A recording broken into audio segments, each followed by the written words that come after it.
Բարի լույս սիրելիներս։ Տեր հայր, երբ չի կարելի մոտենալ Սուրբ Հաղորդությանը։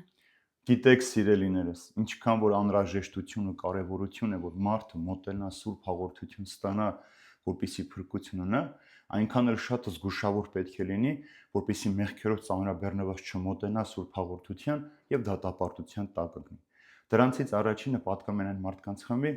ովքեր որ մեղքեր ունեն եւ այդ մեղքերը մահացու են, հատկապես երբ որ թուղթ ու գիրանողների, գուշակների մոտ են գնում, թղթախաղի մեջ են տարված, հարբեցողության, պոռնկաբարո կյանք են ապրում, շնության մեղքի մեջ են, այս մարդիկ իրավունք չունեն մոտենալ Սուրբ Հաղորդությանը։ Սրանք սատանայական խաղեր են եւ սատանայի խապանքներով մարդը գերի է դարձած սատանային։ Դրա համար այսպիսի տեսակ մարդիկ պետք է իրենք անպայման խոստովանության մասնակցեն, անհատական խոստովանության մաքրվեն մեղքերից, նոր քահանայի թույլտվությամբ մոտենան Սուրբ Հաղորդության, որպեսզի այդ հաղորդությունը նրանց համար պատիժ եւ դատապարտություն չդառնա։ Երկրորդ խմբին պատկանում են մարդիկ, ովքեր որ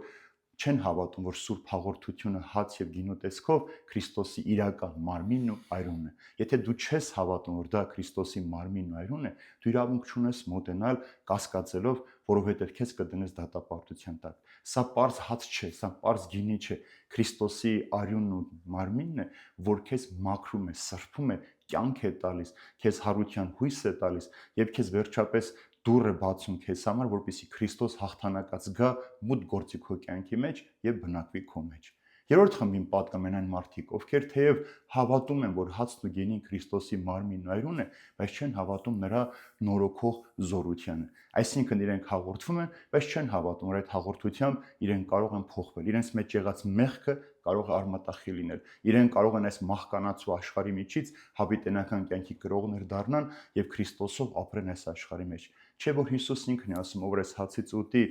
խմի այս գինուց, ես պիտի գամ նրա մեջ բնակվեմ, նա էլ իմ մեջ պիտի բնակվի։ Ուրեմն մենք Սուրբ Հաղորդության միջոցով, երբ որ թույլ ենք տալիս Քրիստոս գա եւ մեր մեջ բնակվի, մենք նաեւ հնարավորություն ենք տալիս հավիտենական կյանքը զգալ այս աշխարհի մեջ։ Եվ վերջապես սիրներ, շատ կարեւոր մի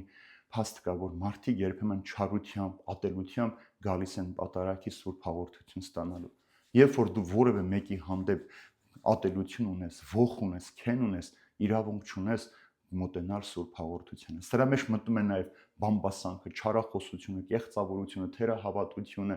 կանայք, ովքեր ամսական հիվանդության մեջ են, այդ ժամանակ իրավունք չունեն, մարդիկ, ովքեր վիժեցում են կատարել, բայց խոստովանված չեն, նրանք էլ իրավունք չունեն մոտենալ Սուրբ Հաղորդությունը։ Այս բոլոր մեղքերը քեզ կյանքի փոխարեն կարող են մահ բերել, բայց մենք մոտենում ենք Սուրբ Հաղորդության, որպեսզի կյանք ունենանք եւ առավել կյանք ունենանք։ Եվ որպեսզի մենք կարողանանք այս ամենի միջով անցնել, դրա համար ես անցյալ օրը պատմեցի ձեզ, որ մարդը պետք է շաբաթվա սկզբից իր մտքում դնի, պատրաստ, որ ինքս մոտենալու է Քրիստոսին, Քրիստոսի հետ հանդիպում ունի, եւ այդ հանդիպանը դու լավագույնս պիտի ներկայանաս, որպեսզի ոչ թե ամոթով մնաս, ոչ թե մերժված մնաս, թեև ճաշակեցիր, բայց մերժվեցիր Քրիստոսից, այլ հակառակը հնարավորություն տալ, որպեսզի Քրիստոս գա եւ բնակվի քո մեջ, եւ դու եւ Քրիստոս նույնանաք դառնաք մեկ երկնքի բնակիչ եւ հավիտենական կյանքի կրողներ։